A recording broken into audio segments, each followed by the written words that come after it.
म्हणजे एका मीटरची कॉस्ट किती कमी झाली? 2 रुपये. मग 2 रुपयांनी स्वस्त तुमचं कापड तयार झालं म्हणजे तुमचा एक्सपोर्ट वाढणार आहे का हो? याचं उत्तर द्या ना. याच्याकरता काय पीएचडी करू मी इकॉनॉमिक्स मध्ये? नरेंद्र मोदीजी म्हणतात 5 years farm fibre fabric fashion foreign. आम्हाला 11 वर्षात फायदा नाही मिळाला याचा. आता 1 लाख रुपये खंडीची रुई 50,000 रुपये झालेली आहे. अर्धे भाव झालेले आहेत. तुमची बनियान स्वस्त झाली का मला सांगा तुम्ही. मी दिल्लीच्या एका इकॉनॉमिस्ट नाही बोले नहीं हुई सस्ती.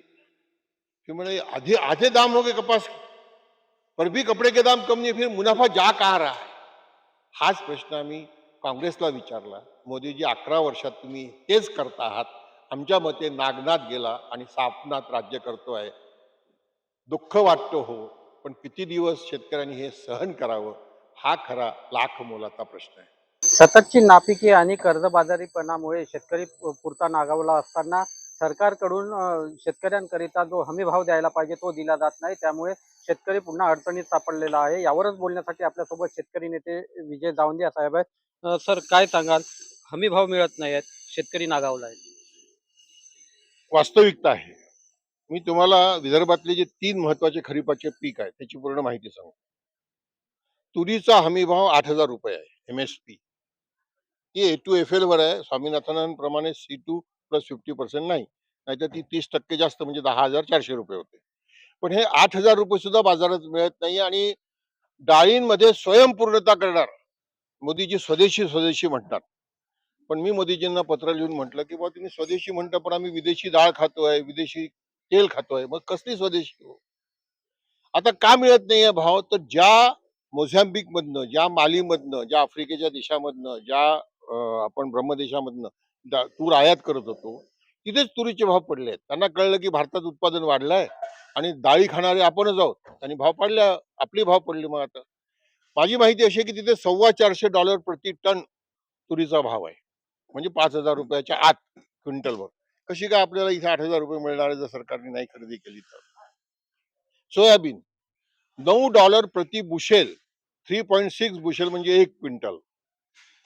जवळपास 3,200-3,400 रुपये क्विंटल सोयाबीनचा भाव होतो. तो जर आयात केला तर आपल्याकडे काय हाल होईल? आपली ढेप निर्यात होत नाहीये म्हणून भाव नाही आहे. सोयाबीनच्या तेलावर सोयाबीनचे भाव ठरत नाही हे समजून घेतलं पाहिजे. सोयाबीनच्या ढेपीला भाव होते म्हणून भाव होते.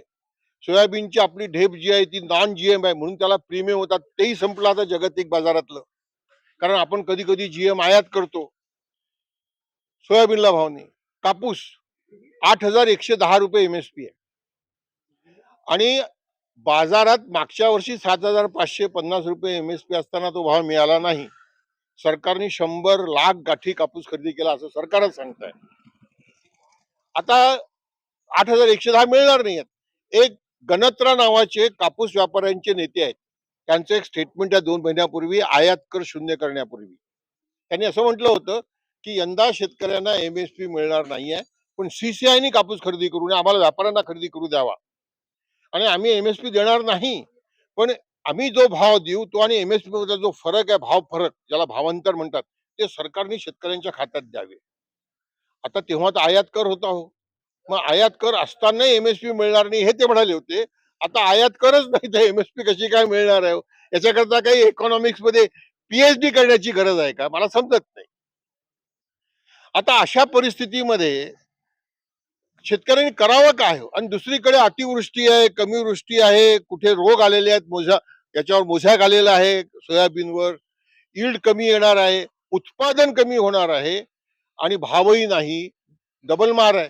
मी नेहमी असं म्हणतो, चांगले पीक चांगले भाव गावात उरणार नाही, गरिबीला वाव.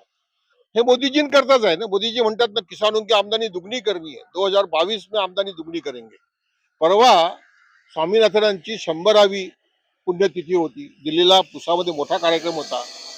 मोदी साहेब आले होते उद्घाटनाला, शिवराज सिंग चौहान होते उद्घाटनाला, तिथे मीही होतो. मी यांची भाषणं ऐकलीत. मोदीजींनी स्वामीनाथन कमिशनचा नावाचा उल्लेख सुद्धा केला नाही, कारण C2 + 50% अडचणीत आणलं, जाऊ द्या होते आपण. पण तिथे माझं रमेश चंद म्हणून जे नीती आयोगाचे सदस्य आहेत त्यांच्याशी बोलणं झालं. मी त्यांना म्हटलं, रमेश चंद जी, स्वामीनाथन जी के हिसाब से तो आपने MSP नहीं दी, पर जो कुछ एमएसपी दिए वो भी नहीं मिल रही है। जैसे तुअर की 8,000 रुपए मैंने 5,000 में 6,000 में बेचा, मेरे मोबाइल में रसीद है। मैंने कहा किसान की आमदनी दुगनी कैसी होगी, मोदी जी बोलते वैसा। सबका साथ सबका विकास कैसा होगा, ते मला काय उत्तर देतात माहित आहे? ते म्हणाले जावंदियाजी, मला ओळखत होते, जावंदियाजी हमको दोष मत दो, बोले आपके मुख्यमंत्री के पास जाओ, उनको बोलो कि वो एमएसपी की खरीदी करेंगे, हम यहाँ से पैसे भेजते उनको। मैंने कहा साहब मैं आपको चिट्ठी देता हूँ, आप उसमें जवाब में ये लिख कर दे दो मेरे को कि मुख्यमंत्री जी के पास जाओ, उनको हम दिल्ली से पैसे भेजते, वो एमएसपी की खरेदी करेंगे। नाही बोला अशी चिठ्ठी नाही दूंगा, मला तुम्ही सांगा आता कोणाकडे जाऊन मी माझं डोकं आपटू। इकडे गेलो ते हे दिल्लीचं नाव घेतात, दिल्लीला गेलो ते हे राज्याचं नाव घेतात, आमचा फुटबॉल करून टाकलाय। हे मी मोदीजींना म्हणत नाहीये, हे मी मनमोहन सिंगांना वायफळला म्हटलंय, तुम्ही साक्षीदार आहात। अहो सरकार कोणाचंही असो हो, शेतकऱ्याचं वाटोळ होत आहे हो। आणि आता तर ट्रम्पच्या दबावामध्ये मोदीजींनी आयात कर काढून टाकला। एक माहिती तुमच्या माध्यमातून सगळ्यांना सांगतो, म्हणजे शहरी लोकांनी सुद्धा समजून घ्यावी।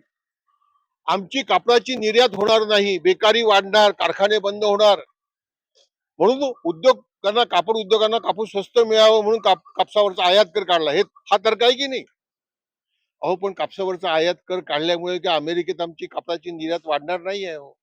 सोपा हिशोब सांगतो, 10-11% आयात कर काढल्यामुळे काय होईल की जी रुईची गाठ 50,000ला येत होती ती आता 45,000ला येईल। 5 रुपये, 5,000 रुपये खंडी रुई कमी झाली। एका खंडीमध्ये अमेरिकेच्या 356 किलो रुई असते भाऊसाहेब। 5,000ला 356 भागा, 14-15 रुपये येतात, म्हणजे 1 किलो रुई 14-15 रुपयांनी स्वस्त मिळेल। 1 मीटर रुईमध्ये 7-8 मीटर कापड बनतं, म्हणजे एका मीटरची कॉस्ट किती कमी झाली? 2 रुपये। मग 2 रुपयांनी स्वस्त तुमचं कापड तयार झालं म्हणून तुमचा एक्सपोर्ट वाढणार आहे का हो? याचं उत्तर द्या ना। याच्याकरता काय पीएचडी करू मी इकॉनॉमिक्स मध्ये? नरेंद्र मोदीजी म्हणतात 5 farm fibre fabric fashion foreign. आम्हाला 11 वर्षात फायदा नाही मिळाला याचा। आता 1,00,000 रुपये खंडीची रुई 50,000 रुपये झालेली आहे, अर्धे भाव झालेले आहेत। तुमची बनियान स्वस्त झाली का मला सांगा तुम्ही?